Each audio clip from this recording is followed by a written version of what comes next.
So as you all know, this is our Naturalist Journeys program series, our presentation series by ecologists and authors and storytellers and naturalists and everything in between. This is, I think, maybe our 27th or 28th or 29th year or something like that. And this year, especially considering what has happened in Montpelier in July and then in December, we really focused our conversations this year on climate change. And we were, in putting this program series together, really thinking about how we can look at climate in ways that most people aren't, add something new to the conversation, or at least some different lenses. And so to that extent, we've had presentations about sheep grazing, about personal wellness. In a couple of weeks, we'll have a music performance by Ben Cosgrove, all about environmental landscapes through piano. Next week, we're learning about soil, forest, carbon, and today we're learning about land conservation right here in Vermont and how that pertains to climate and how we use land conservation as a tool in climate resiliency. So I want to say a couple of quick thank yous to our sponsors who are up here on the screen, you can see, but thanks to our lead sponsors, 802 Coffee and to Hunger Mountain Co-op and Onion River Outdoors for making this series possible. We'll hold the questions until the end, I guess, so we'll have plenty of time for Q&A after the program.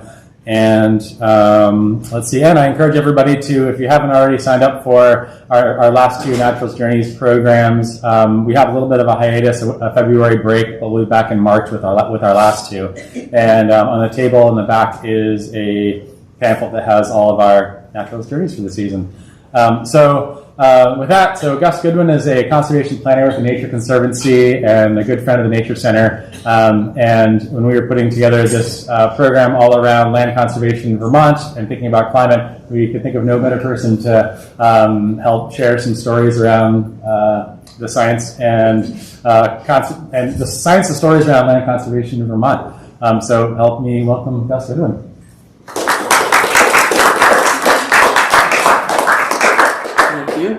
Very generous introduction, and I'm really excited to be here tonight and speak with you all. So before I get too far into it, I just would like to start by saying, as the conservation planner, I get to be part of all of these great projects, but not all of them are my projects. So I'm really going to be speaking on behalf of the excellent colleagues I work with at the Nature Conservancy, and then many of the excellent partners I get to work with. So it's just, it's one of the best parts of my job is the number of tremendous people I get to work with. A lot of their work will be shown today. The Nature Conservancy has been here in Vermont for over 60 years. We've helped protect 300,000 acres, and we currently own 38,000 acres that are open to the public as our natural areas, and those are at 58 locations throughout the state. And even though we're best known for our natural areas, our work is actually really broad. We do a lot of kind of landscape scale planning. We have a policy program. We're involved in climate and carbon emissions. We're best known for. And so today, when I was asked to talk about what is the conversation around 30 by 30, what is it, and how do we get there? My first thought was to the years of 2018 and 2019, which was the first time I saw this slide. And it was a sobering year for those of us interested in biodiversity because a series of landmark studies came out. And I just want to kind of highlight the staggering story these tell. Like when we think about biodiversity, we think maybe the way it's going to manifest itself is extinction and we're going to lose species. But what we're seeing now is that we have an abundance crisis. Even the most common species are no longer as common as they once were. Across the globe, the global biomass of mammals is down 82%. Amphibians, 30% are now on the threatened and endangered list. The abundance of butterflies has dropped 30% in the last 40 years. And across North America, we've lost 3 billion birds since 1970. And that's true across nearly all types of birds and their habitats. With one notable exception, which you can see here, is the wetlands birds. And that is the only group of birds that's increased.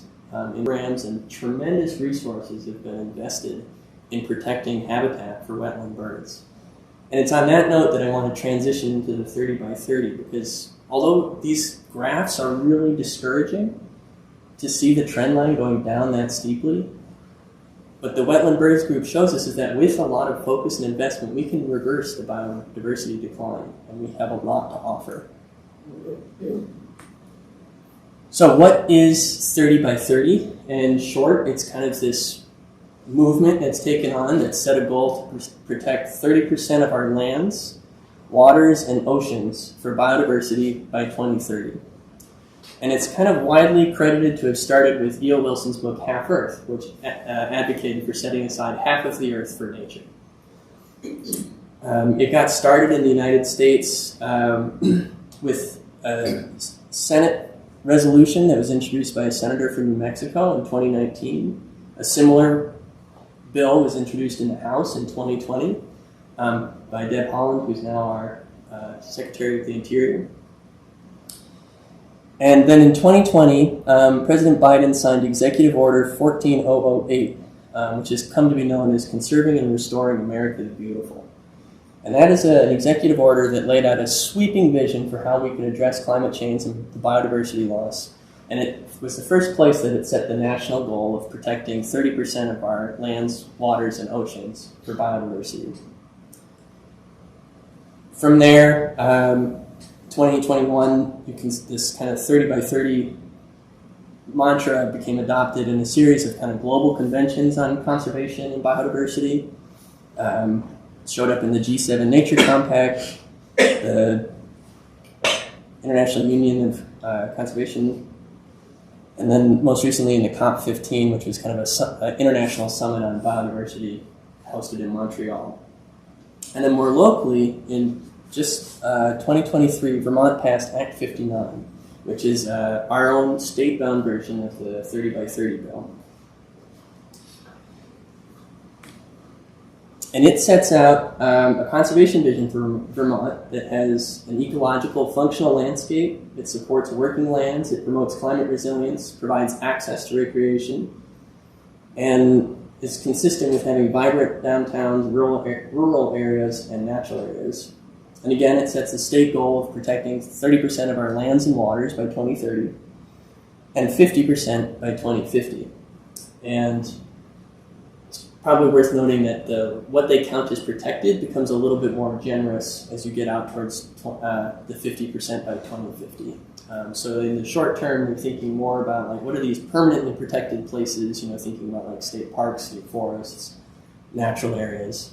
And then looking out further, by the 2050, maybe it's things that are in these kind of long-term management agreements, maybe like carbon markets or incentive programs or government programs. And the bill lays out 3 types of conserved lands: ecological reserves, biodiversity conservation areas, and natural resource management areas.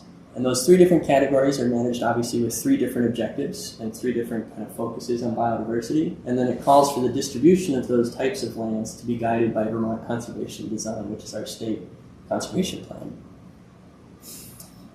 Let's see, where are we? Right now, this is in the inventory phase where people are kind of working on trying to understand what this bill means and how it might be operated in Vermont. There are currently 4 work groups working on different topics of it, one of which is what counts as conserved. Another is what role does agriculture play. Another is what is the role of state lands in helping to meet some of these conservation targets. And then the last one is water. Those recommendations will be finalized, cataloged in this inventory, and then the next year will be devoted to making a conservation plan that can help guide the way the state makes conservation investments. And I would encourage all of you, if you're interested and want to learn more, to look for a way to participate. There are a series of ways you can do that. You can take a survey. You can request to be interviewed as part of a focus group. And then there are public meetings that each of those 4 work groups that I was talking about are hosting to kind of report out on the progress of their work. So if this is something you're interested in learning more about, you can go to the VHCB website.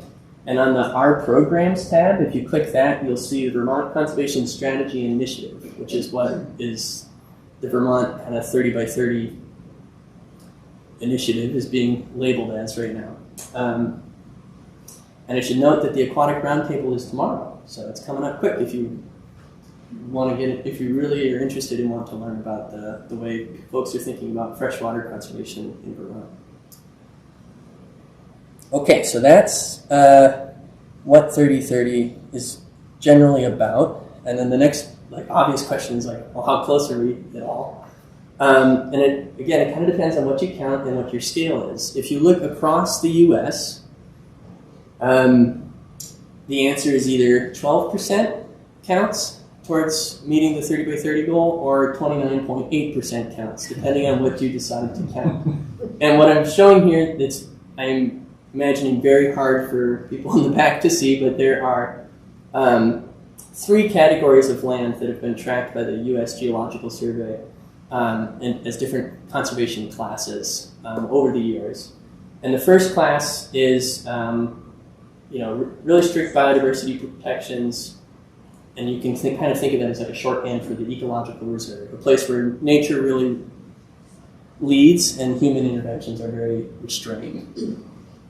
And the second category that's really biodiversity focused is the what's called the GAP 2, and that is where there's a very specific species or habitat goal you're trying to maintain or perpetuate on the landscape. And those two together, that's the 12%. Those are very strict biodiversity-focused ones. If you add in the multiple use lands, which are kind of your natural resource management areas, that gets you to pretty close to 30 across the United States. The reason I think that many people don't count them is that many of those federal lands are subject to pretty intensive grazing, commercial forestry, and mining and mineral extraction that might not be compatible with the biodiversity program. And the other thing that's really apparent about this map is that those numbers and that conversation is really driven by what's happening out west. I mean, you can see there's a monumental amount of land out there, and that's also where a lot of our federal lands have those more extractive uses. So just kind of keep that in mind when you're thinking about what is the 12%, what is the close to 30%. And then zooming in kind of to the East Coast region, this is a report that the Nature Conservancy prepared for the Northeast Association of Fish and Wildlife Districts to track conservation progress over the past decade.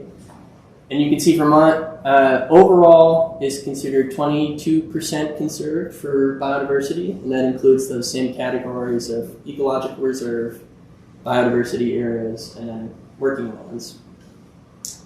And I'll say this doesn't track perfectly with, I think, where the Act 59 categories are happening. So take these numbers as kind of a snapshot, not an authoritative assessment of where we're at. But ballpark, 22% is conserved for biodiversity. About 4%, 3.5% is conserved for agriculture. And I would say, if you kind of take in this slide, we're kind of comfortably in the middle with our neighbors as far as the amount of conservation investment we've made in our state. And I imagine there's some of you who are trying to do the mental math of okay, if there's 8% left and Vermont is 6.5 million acres, how much more do we need to do to meet this 20 by 30 goal? And it's a lot. It's just shy of 500,000 acres. So it's quite a lot of ground to hit before we get to 30 by 30. Yeah. What's RCN? Oh, sorry. That is. I guess I'm going to talk about that in another slide. I should have taken that out of the table. What that means is the RCN stands for the Resilient and Connected Network, which is TNC's conservation planning framework. So what that shows is that of the amount of the lands we've identified as the most resilient for climate change, 36% of those in Vermont are conserved. Thank you. Yeah, so that's good because it means that we've been disproportionately conserving areas that are more climate resilient because 36 is greater than 22. But I have maps of that later. Okay, so that is a big challenge to hit just shy of 500,000 acres of protection work in the next couple years. But it is one that I think we need to answer because the stress on our natural systems has never been more dire, and it is time to take bold and decisive action to maintain the ecological function of our landscape. And it's going to require some tremendous transformation and a really strong public appetite for conservation work. And it's going to require new tools and approaches. And I think if I have kind of one thought on this, I would just say that the spirit of the 30 by 30 legislation is to protect biodiversity and make sure we have an ecologically functional landscape in the future. And while that 500,000 acre goal in the next 6 years is really daunting and maybe out of reach, there is a lot we can do to protect biodiversity and ecological function in the coming years. So we're really well positioned if that's our goal. If you can set aside the acres for a second, just think about the real goal here. I think our state is really well positioned for that. There are seismic shifts in funding right now. There are unprecedented amounts of money being put out by the federal government for restoration, protection, for making sure that conservation is more inclusive and includes social justice and environmental justice outcomes. And I just want us to feel encouraged in face of this daunting goal, not overwhelmed by it, because I think we are really well positioned to make some very meaningful gains on this. And this evening I want to share some of the work that we're doing, that our partners are doing, that makes me feel encouraged, and share some of the kind of key considerations that we can keep in the back of our minds as we all strive to work towards this 30 by 30 goal. So those considerations, I think, are take in the big picture, look up, look around, and see what's going on around the country. Be collaborative, be persistent, be prepared to go all in, be innovative, and then don't forget about water, because it's really easy to do. And I'm going to walk through some projects that I think are some science and some projects that I think help guide these principles home. So, big picture. We've always known our state is part of this larger forested ecosystem, right? The forest doesn't stop at our state borders, but nothing makes that more apparent, I think, than climate change. When you start to think about the redistribution of species in the face of rapid climate change, which this map shows, a depiction of how mammals, birds, and amphibians might move across our continent as they track climate change, it really starts to show how connected all of our different pieces of this puzzle are. And what is really compelling about this map is you can see this kind of real corridor of movement around the Appalachian Mountains, because that provides the opportunity to move upslope and northwards across a diversity of microclimates and habitats. And so this kind of Appalachian arc is going to be a conduit for climate change, and it's coming right through Vermont. This is the Resilient and Connected Network that I mentioned earlier, and this is TNC's, it's a rigorous science-based approach to identifying the lands that are best suited to supporting biodiversity and ecological function under a changing climate. And it takes the top 33% of the country that has these physical properties that make it more resilient to climate change and maps them out. And so it has three parts.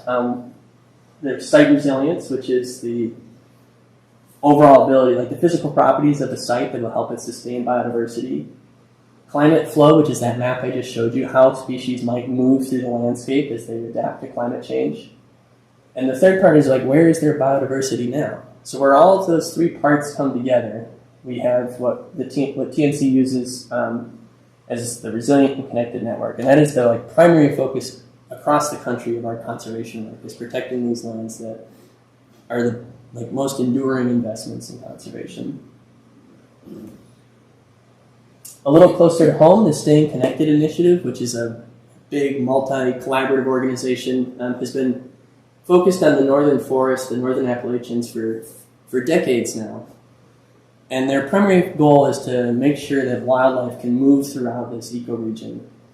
And that's traditionally, for these wide-ranging mammals like moose and lynx and marten that have huge home ranges and also need to be returned to places they've been extirpated from across the region. But it also, thinking about bridging that climate change gap, these are the places where species are going to move and respond to climate change as they move northward through the Appalachians and across. So this is work that's held up really well, both from a wildlife habitat standpoint, but also as a climate change adaptation framework. And in this map, you can see, Vermont, we have a lot of these corridors. We're kind of a critical piece in connecting some of the biggest pieces of core habitat in the whole ecoregion. So we have a critical role to play in maintaining that connectivity for wildlife as they move across habitats and adapt to climate change. And then closest to home, I mentioned earlier Vermont Conservation Design, which is the kind of state conservation vision that's published by the Vermont Department of Fish and Wildlife and others. And this is a really strong plan, and it has a lot of really detailed information, a lot of really nice nuance, and it's really consistent with those other science tools I just showed you. It's the staying connected linkage areas are embedded into its platform. It selects nearly all of the lands the Nature Conservancy has identified as climate resilient are baked into this. So this is a really strong plan that can help us think about tying all of our conservation actions into this kind of grander vision which we all aspire to achieve. Okay, so that is the big picture. And then, so I'm going to start kind of stepping through some fun projects. And the first one I'd like to go through is the Bear's Nest Wilderness Preserve, which is, I think, a great example of the collaboration that we should require. So this is or aspire to. This is a big 4,000 acre parcel in the northern green, so that's one of those key wildlife linkages that you saw in the Staying Connected map, Staying Connected Areas map. And it's part of like a contiguous network of conservation lands that stretches all the way from Johnson to the Canadian border. I mean, this is vast swath of land that's protected from multiple different types of conservation values and uses. And what happened here was that the Nature Conservancy, the Northeast Wilderness Trust, and the Vermont Land Trust arranged for a conservation outcome that achieves lots of different things on this property. One half is going off to be a Northeast Wilderness Trust wilderness reserve. The other half is going off to be a working forest conservation area. And so it's a really tremendous kind of balancing of these future old forest wilderness areas. And that's just something our state really needs. We also need to have firewood and lumber and pulp. And those can come off of these really responsibly managed forests on the other side here. So a really neat example of compromise where the land is kind of leading the conservation outcome. And just this is what it looks like on the ground. I think it's a super compelling place. And what's neat, especially for the wilderness side, is that a lot of these places are already developing these old forest characteristics. So it's a really good spot for that protection mechanism. Is it state-owned land, that whole big gray block, or? Oh, sorry. This is all going to Northeast Wilderness Trust, and then this will all be working forest protected by a conservation easement. But is that state land? I don't know the track, so. Oh, no, it'll be privately owned. So the Northeast Wilderness Trust is considered a private landowner. Huh. This will be owned by a private landowner with an easement retained by the land trust. Okay.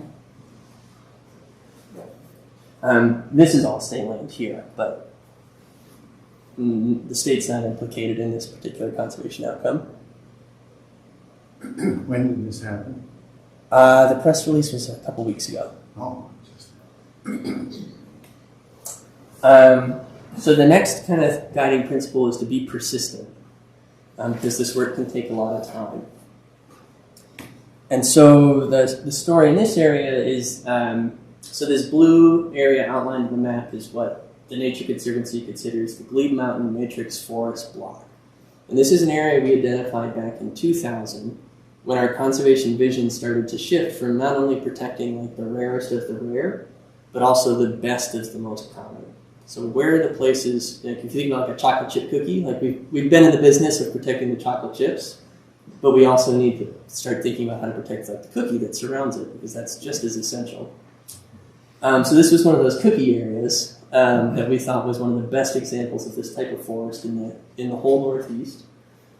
And we set about slowly doing protection work here. And over the years, you can see we helped establish Jamaica State Park, which are those blue areas outlined in blue. We did a series of acquisitions to build a couple of natural areas, which you can show in green. And then the property that's outlined in red from the start was one that we knew we really wanted to protect in this forest block. But it remained very elusive. Our protection director, John Binhammer, had a meeting with this landowner like 20 years ago, and it went nowhere. But just a couple of years ago, the property went on the market. John was able to reconnect with this person and negotiate a bargain sale and a conservation outcome for the property. So we were able to purchase this 3,000 acre piece that was, tremendous bear habitat and ecological value. And this persistence has really paid off over time. And so we've done probably 7,000 acres of protection work in this forest block. And it's thinking back about the kind of conservation design here, what's really compelling is that the work we've done captures all of the biodiversity that you might find within that block. And it captures a huge elevation gradient. When you think about climate change, we've captured nearly the full climate potential of this forest block. And then it's a really nice outcome too, because we're going to transfer the land to the U.S. Fish and Wildlife Service, which is going to manage it as part of the Silvio Conti National Wildlife Refuge. So it'll receive a really high level of management. It'll be open to the public, which it wasn't until we purchased it. And it'll be managed to support some of, with a really strict filter on biodiversity. Yeah. Silvio Conti is way up in the Northeast Kingdom, right? And all the way down to the mouth of the Connecticut. Oh, really? Yeah. Okay. So the Conti Refuge is for the Connecticut River watershed, and the Nalhegan Basin piece of the Conti Refuge is what we all synonymously think of as Conti, but it actually is in all these different states. Yeah. All right. No. Did you have a question? Yeah. Okay. Sorry. And then the other kind of neat little icing on the cake for this story is this project was part of the reason why we were able to work with Senator Leahy's office to establish a $9 million bequest for the Conti Refuge to do additional protection in Vermont. So having projects like this is really crucial to kind of building out that pipeline of future work. How do you use that money, Russ, to make this happen? Like you just talked about $9 million. What do you do with that $9 million? Well, we pay off the huge loan that we took out to buy that piece and hold on to it for several years. Okay. Yeah. And then we start doing more acquisition elsewhere in the priority areas that the refuge has identified. So it's primarily for purchasing, Mm-hmm. Yep. not necessarily maintaining or... Right, that comes from a separate piece of the budget. Okay, so the other guiding principle is to know when to go all in. And this is a great question about restoration and a good segue to it. So this might not look like a whole lot. It may look like a lot of places in Vermont, but I would like to argue that this is one of the few places where we should be going all in and bringing every restoration tool we have to achieve both really nice local vision, but also those continental results. So what you're seeing is the Adirondack Mountains in the distance, which are one of the most highly protected, ecologically intact areas in the United States. The southern Champlain Valley, which is one of Vermont's most biodiverse and productive areas. And then this is the edge of a ginormous forest block that provides a stepping stone between the Adirondacks and the Green Mountains. I mean, this is, when you look from a satellite photo, you can see this area from space as the little green ribbon that connects the big cores of the Adirondacks in Vermont. Green Mountains. And then this road here is 22A, and due to the traffic speed and the traffic volume, it's one of the biggest barriers for wildlife moving in between those big habitat blocks. And it's also a source of mortality for some really rare species that live just in this area. They get on the road and they get run down. People too.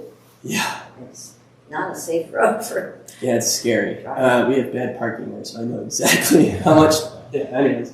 But thanks to decades of work by the Staying Connected Initiative and really a very progressive agency of transportation and Fish and Wildlife Department, we're prepared to get, they're going to install underpasses for wildlife on this stretch of road, which is a really remarkable thing for the East Coast. How do you get the wildlife to use those? Fencing, which is, I'll show you in a map in a sec. So this is kind of the big picture landscape. This is Lake George, the Adirondacks. This is the big core of the greens. And this red area is where we think we need to make the highest investments for wildlife. And this is right in the core of that project area. So the star is where that photo was taken from. So this is an area where we should be, doing acquisition, road, making the roads safer for wildlife, and restoring habitats to promote their movement. And so when you zoom in a little bit more, you can see this big constellation of protected lands. The green is the Nature Conservancy. And because we own land on both sides of the road, we're able to think about putting fences up that will direct wildlife into those underpasses and keep them off the road. So this is like a really rare and exceptional opportunity where decades of conservation work have occurred along decades of work within the road department to bring all these resources to bear. The interstate, when they built it, they put fences up to keep wildlife off for highway safety more than anything. They've never seemed to have maintained them. Right. And they're also very short, and they don't lead animals into culverts. So can you do a better job? Yes. Yeah. That's our goal. Definitely. So overall, the project has three elements. We're trying to, restore forests. We need to restore the streams and wetlands, which are really degraded, and then we need to have the roadway improved to provide this under-road passage. And I'm not going to go into tons of detail here. I just want to describe this kind of flurry of activity that's happening at the site. We've been working with an enormous list of partners to do a variety of different restoration techniques to restore the forests, to restore the streams and floodplains. And we're going to be working with Ducks Unlimited, hopefully, which is a national organization that specializes in wetland protection. And because they have a wetlands mitigation program, they can bring unrivaled resources to this project. We can probably devote more than $1 million of work to do restoration at this site to improve the future, or the use of those underpasses. So, altogether, when you think about the confluence of the money and investment that's going into the roadway, the money and investment that's going into the wetlands restoration, all of which is working together, it's kind of this once-in-a-generation opportunity to think about really restoring a key piece of land that's critical for one of our most endangered species, but also will help species move and adapt to climate change throughout the state. And so there are not a lot of places like this, and we certainly can't afford to do this type of work everywhere, but when all the science collides like this, we should be prepared to make that big investment because it's necessary to complement all the protection work that 30 by 30 is asking us for. The next piece to think is to just kind of be innovative. And I've talked a little bit about the different types of protected lands, and they're all conservation organizations or state-owned. And most of Vermont is privately owned, and across the whole U.S., family forests are kind of the predominant. That's the biggest owner of forests of small families. In Vermont, it's actually closer to 80% of our forest is privately owned. Less than 1% of that is corporate ownership. So it really is like individuals who own these parcels. And the average parcel size is 25 acres. Or 35 acres, sorry, it's very small. And across the country, these carbon markets have emerged as potentials, as a tool with a lot of potential to maybe combat climate change, but also to protect forests and restore forests. So there's these kind of dual goals of combating climate change and then keeping our forests as forests and making them healthier. And the traditional carbon markets present a huge regulatory and monitoring burden that basically makes it only cost effective to work on a parcel that's 3,000 acres or bigger. So when you think about 80% of our forest, 35 acres, and the only people who can participate in carbon markets are 3,000 acres and up, there's 4 of those projects in the state, if at all. So that means that most of our forests are locked out of this potential revenue stream and the potential benefits it provides to forest health. So the Nature Conservancy and American Forest Foundation teamed up to come up with a new carbon methodology and a market that allows small landowners as small as like 15 acres to participate in the carbon programs. And what it does is, rather than like going out and measuring how much carbon each tree grows, which is why it becomes cost prohibitive on parcels smaller than 30,000 acres, we have kind of developed this. They did a lot of science and experimentation to define 2 practices that we know are going to be good for your forest, and we know are going to improve carbon, and we'll just pay you to do them. So it's a payment rate. It's like an incentive program rather than this kind of really strict monitoring protocol. And there are 2 practices: growing older forests and enhancing your woodland. It requires a 20-year contract, and it pays you a fixed price per acre to enroll. And across the Appalachian region, where we've rolled this program out, we've already had 66,000 acres enrolled in this.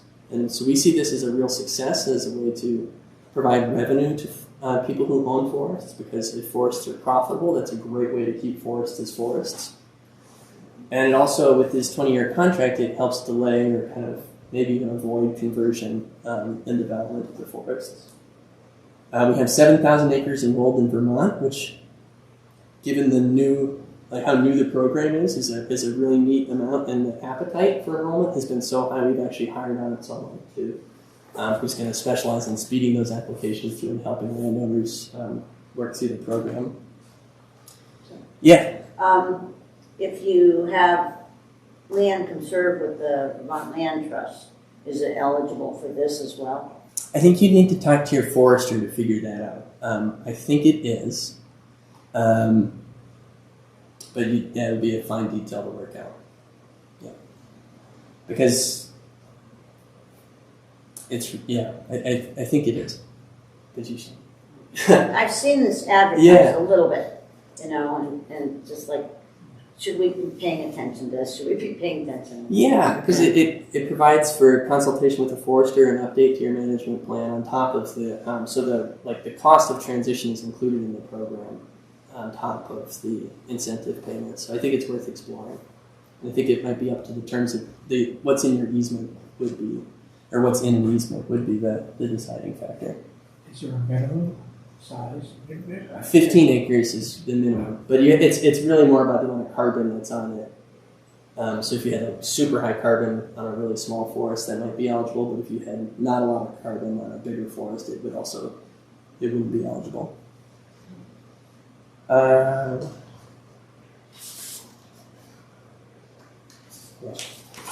at these all. The last thing I wanted to mention about this is the Sleepy Hollow Nordic Center, which I don't know if anyone's been there. They enrolled in this program. They enrolled 700 acres, and there's a really neat story on our website where the person talked about it and the reasons why they did this program. And one of the kind of cool things about it is that they used it as kind of this supplementary revenue stream, and they've been able to invest that into getting the first electric groomer in the United States to help kind of make a more holistic approach to managing climate change at their site.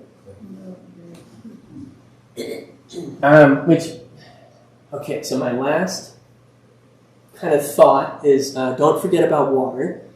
And what constantly amazes me is how different conservation of land is versus conservation of water. And when you lead with land, it can take you in one direction, and when you lead with water, it takes you in a totally different direction. And as a plants and rocks trained ecologist, it's just always blowing my mind.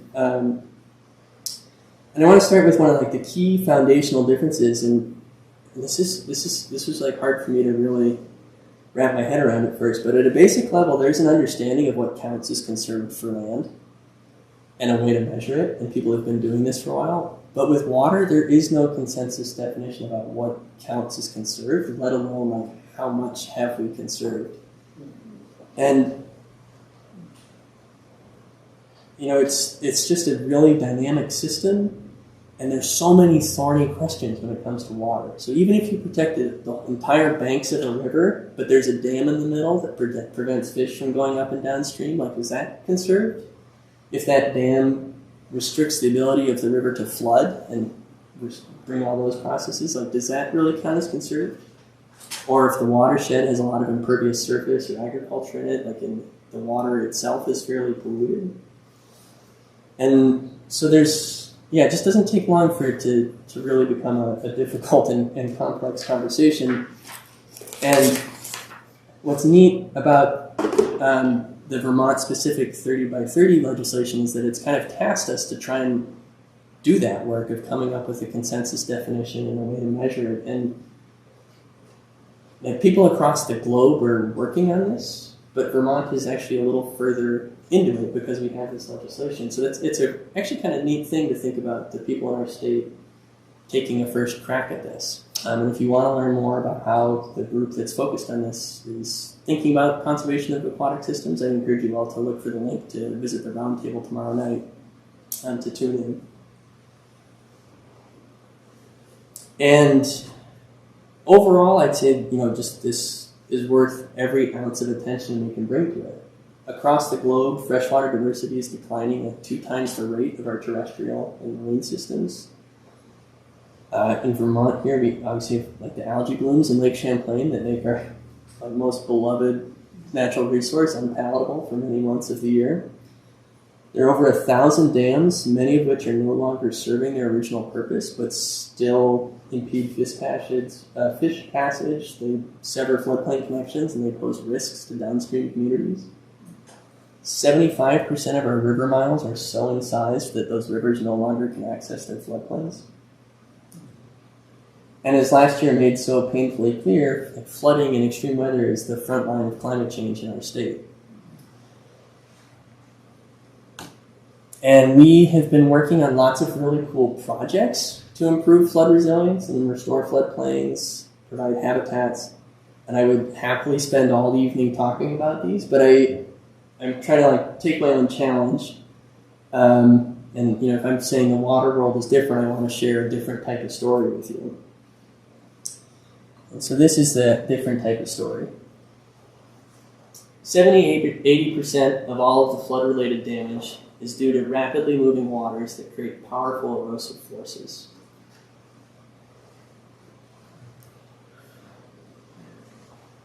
And our historic development pattern in Vermont has put all of our infrastructure right downstream of those powerful erosive forces. And every time a flood happens, we armor those rivers, we dig them down, and we make the problem worse. One of my colleagues described this as we've built a network of fire hoses that are pointed right at our downtowns.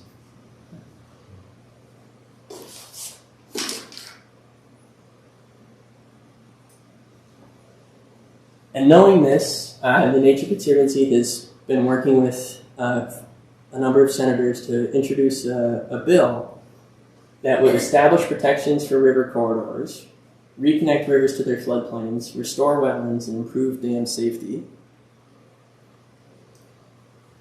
And protecting these river corridors is one of the single best things we can do to keep humans out of harm's way, to restore our rivers' ability to move and dissipate floods. And it's a nature-based solution to one of our greatest climate threats.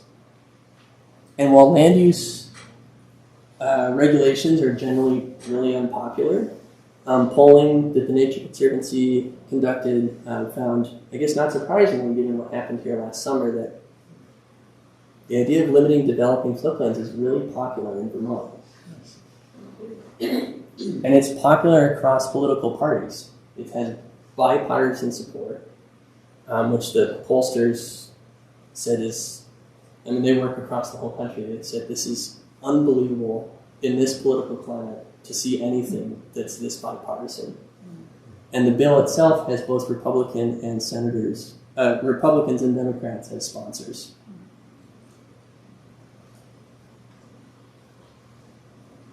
And this is why it's so popular. It's clear that this type of flooding costs taxpayers when we have to build back. It's clear that flooding presents a huge risk to the physical and financial well-being of Vermonters. And it's clear that the impacts of doing nothing will be borne by the most vulnerable in our state. And I want to end my presentation with this slide because I think this speaks really directly to the path forward for conservation. And I laid out all those key guidelines of all nice things we can keep in mind while we chip away at it project by project. But if we can tie biodiversity, to these human well-being questions, right? If we could take that Venn diagram and really find that spot where we invest in the well-being of people, which is this river corridor bill, and the well-being of nature, which is also this river corridor bill, like that is how you can start to make big changes. If this goes through, this will affect 5,500 miles of streams in Vermont.